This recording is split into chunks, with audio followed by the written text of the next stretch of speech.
Safe nga bang gumamit ng VPN apps or VPN application dito sa Saudi Arabia? Yan ating pag-usapan sa video ito, pero bago ang lahat, kung hindi pa kayo nakapag-subscribe sa YouTube channel na ito, inaanyayan ko muna kayo na i-click yung subscribe button sa baba ng video ito at i-click yung like at bell button para naman ma-notify kayo kapag may bago tayong upload. By the way, ako si Rob Kevin or Rob Kevin Stories, and welcome to my YouTube channel. Ako ay isang OFW dito sa gitnang silangan sa Saudi Arabia. So pag-usapan natin ngayon, ano nga ba itong VPN apps? Itong VPN apps, ito yung isang application para maka-access ka sa mga site or para magamit mo yung mga site. Kasi may mga site kasi dito na hindi mo siya pwedeng mabuksan. Kumbaga, naka-block siya or bawal siya buksan dito sa Saudi Arabia. So ngayon, ang tanong, safe nga ba gamitin? Although marami ng mga report na pinagbabawal talagang gamitin itong VPN application dahil yung iba kasi inaabuso ng mga tao, lalo na bawal dito, halimbawa, bawal dito is yung pornographic, manood ng mga porno or mga porn. So ang ginagawa ng iba para maka-access sila sa mga porn site is gumamit sila ng VPN. Kasi kapag meron kang VPN, i-click mo lang yung connect at papasok ka na doon sa mga porn site, makaka-open ka. Kapag walang VPN, naka-blacklist yan dito sa Saudi Arabia. Kasi nga mahigpit dito sa Saudi Arabia eh. Pero yung iba na umautak, ginagamit nila yung VPN. Pero alam nyo ba, marami ng mga case na akala ng yung mga user na yun, yung mga gumagamit ng VPN na safe sila. Hindi wala silang idea na mamomonitor sila or madidetect sila pag uwi nila sa Pinas. Pag exit pa lamang nila sa bansang ito, sa immigration, mahuhold na sila dahil nga madidetect sila na, kumbaga, nanonood sila ng mga pinagbabawal ng mga site dito. So marami, hindi lang sa porn site kahit na sa paggagamit ng gambling or sa mga sugal, kasi bawal yung sugal dito, bawal yung mga gambling site. So pwede kang mahuli or madakip. Kung hindi ka man mahuli while nasa trabaho ka pa, pwede kang mahuli pag uwi mo. Malalaman nila yan sa immigration, pwede kang ma-hold.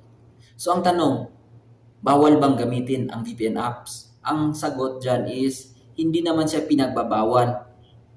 Dapat lang na gamitin natin ito sa mga makabuluhang bagay or sa mga site na hindi siya, kumbaga, hindi pinagbabawal dito o hindi naka-blacklist. Like example sa WhatsApp. Ang WhatsApp dito, hindi mo mabubuksan or hindi ka makapag-video call sa WhatsApp kung hindi mo i-connect sa VPN. So kinakailangan po yung VPN para makapag-video call ka. Although pwede ka maka-voice record, pwede ka maka-chat sa WhatsApp, pero hindi ka makapag-video call kung hindi mo ma-connect sa yung VPN.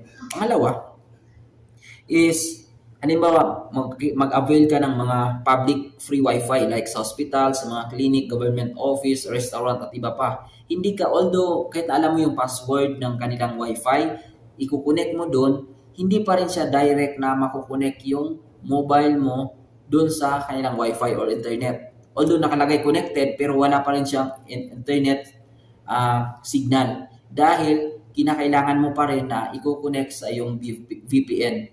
So, although may mga naman, halimbawa may personal router ka, syempre pwede mo nang automatic na makakonect. Pero may mga talaga dito na public free wifi, like sa mga mall din, kinakailangan talaga na buksan yung VPN para makapasok ka, makakonect ka.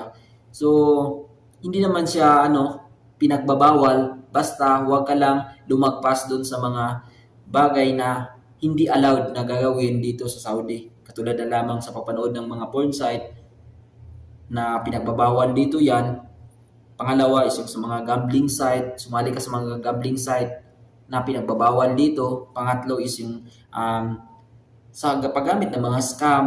So pwede ka nilang ma-monitor, halimbawa may ini-scam ka, then naka-on yung VPN mo, pwede ka nilang madidetect. So para malaman nyo pa ang more information tungkol dito sa VPN, tungkol sa security nito, tungkol sa mga bagay na kung gaano ba to ka higpit dito sa or gaano ba kahigpit ang paggamit nito dito sa Saudi Arabia, pwede nyo i-search sa Google, sa YouTube, yung mga taong minsan nang umuwi ng Pinas or minsan nang nahuli dahil nga sa paggamit ng VPN na hindi sa tamang paraan.